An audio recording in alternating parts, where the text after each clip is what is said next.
All right, it's the hot commodity going around right now, and I know you want to hear my thoughts on it. It's none other than the Rebecca Creek Double Barrel Spanish Oak.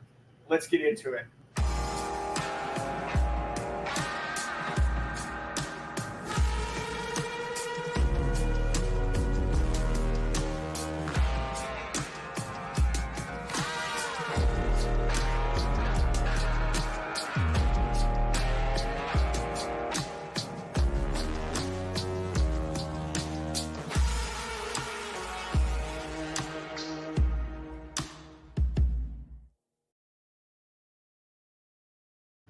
Thank you guys for coming back and hanging out with me.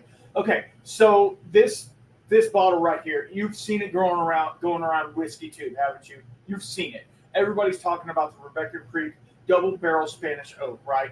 It was a mistake whiskey. It just so happened to be freaking phenomenal. But let's see what it really is. I've already dipped into it a little bit. I did a live stream with it, blah, blah, blah. It doesn't matter. But I'm going to give you my honest review, my honest notes on it. This is a 75-21-4 mash bill. So take that for what it is. I'm going to pour a small sample of this. To me, if this is what Rebecca Creek can put out, we'll see. We'll see if it's any good. Sorry, I don't want to give spoilers away. Don't get the spoilers away. Limited release. I think they have another barrel or two that they're fixing to release. This one is at 124.5. I do have another one that is 128. Not in my possession as of right now, but I do have it. I did purchase it. Hopefully it'll be here soon. Okay, so let's get into it. Why was it a mistake? Why was it a mistake whiskey? Well, because they ordered barrels, right? Because they were going to double barrel a whiskey. Well, they didn't realize they were Spanish oak, brand new Spanish oak barrels. Okay, so Spanish oak, if you didn't know, Spanish oak presents a different flavor profile. I'll get it out. Different flavor profile than American white oak and French oak or whatever else. So the Spanish oak gives it a different flavor. So they did that and they were like, oh crap. Well, they left it in there for 4 years. And then they put it in a used, I think it was used. Hold on, let me double check. No, used American oak barrels. So used bourbon barrel, right? They put it back in there to kind of mellow it out for 2 more years. So it's a 6-year-old product. 6-year-old product. And look at the color on it. I mean, that thing is mahogany color. Let's get into it. I just splashed it. How do you? It went. You see that? It just jumped right out the glass. It's ready. It's ready for me. If you guys like this type of content, please make sure you follow, like, subscribe. Leave me a comment down below if you like the double Spanish oak. If you don't, let me know. Texas whiskey's doing some big things, and y'all need to get on board. Okay, so I'm going to take a sip, let it go through, and then we'll come back and talk about it, okay? But on the nose, it's like plum, raisin. It's a little bit of spice, a little bit of cinnamon maybe. Let's go.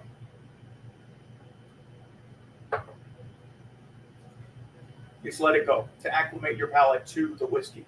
124 is no joke, right? It's barrel proof whiskey. But already on the flavor, I'm not going to tell you, but already on the flavor, I can get the Spanish oak influence for sure, because it's kind of unlike, I've had double oaked products in the past, right?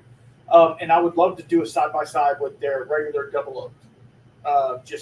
And I will soon if I can find the double oaked in my area.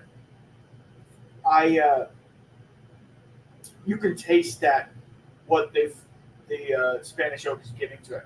All right, I'm going to have a little bit of water.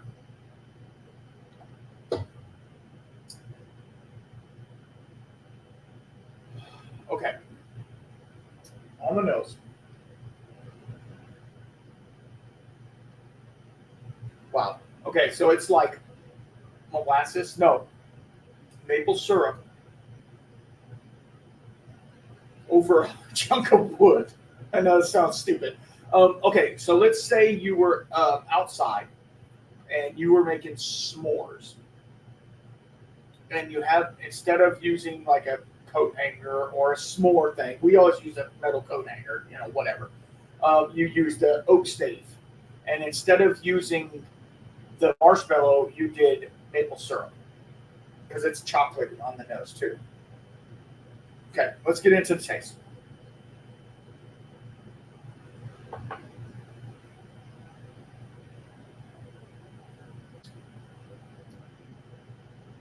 Okay, so the proof hits you on the tip of the tongue. You start to feel it go down, give you the old Texas two-step.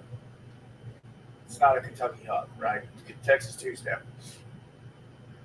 So it's pretty complex, really. If you pick it apart, it's one of those. Okay, I got to go back in because it's a short ride. I mean, it leaves you with something, but it's a short ride. The ride that's there, it goes do-do-do-do-do, and then it goes away. So let me.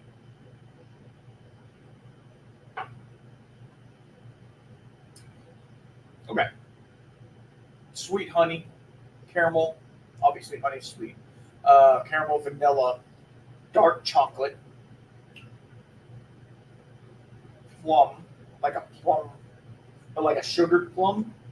It's super sweet, but it also has a lot of barrel tannin as well. Like the barrel that's coming through is nice. It's not overpowered with barrel. Being a double oaked product, like you would think it would be overpowered with a barrel, but it's not. It's really nice. And then I get a waxy walnut.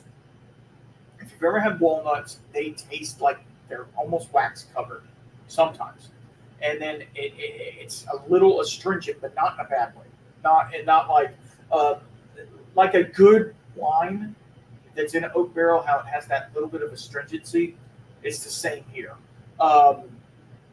It's coming in spades now. Like the astringency is just coating my tongue, and it's leaving me with this plum, sweet plum, dark tannic, cocoa bean maybe type hit. I'm gonna go in for one more sip, and then I'm gonna give you my final thoughts. Now on the nose, it's it's maple syrup on an oak stave. That's what it is. A little bit of toasted marshmallow, and I can even get that little bit of graham cracker from the corn, right? I know graham crackers aren't made out of corn, but like it's that corniness of it. It's like a graininess.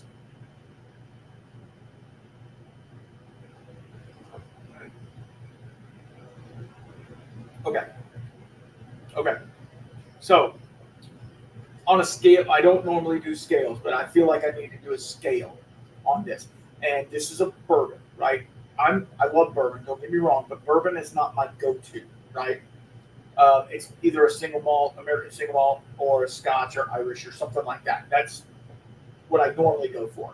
Or I've really been into rye whiskey lately. But anyway, for a bourbon, for what it is, I give this an 8 out of 10.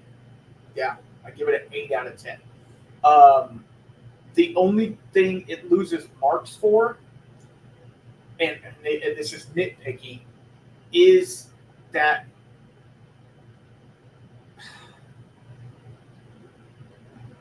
it gets a little bitter. On the long finish, it gets a little bitter, and that's probably from the double oak, right? It gets a little bitter, but not bad. But also, the other mark would be, I love it at this proof. Don't get me wrong. I love it at this proof. It's a little proofy on the tongue. You know what I mean? So like you kind of wince a little bit when you drink it. So just take that for what it is. Amazing whiskey. Amazing. Like guys, if you don't have one of these and you see them at the store, pick them up. I know my buddy RJ Fed. He is literally picking up cases of these when he can find them, because they have good distribution, but they don't have the greatest distribution. So this one to me is a must buy. Must buy. If I already have a couple, but if I see another one, I'm gonna pick it up. I guarantee you.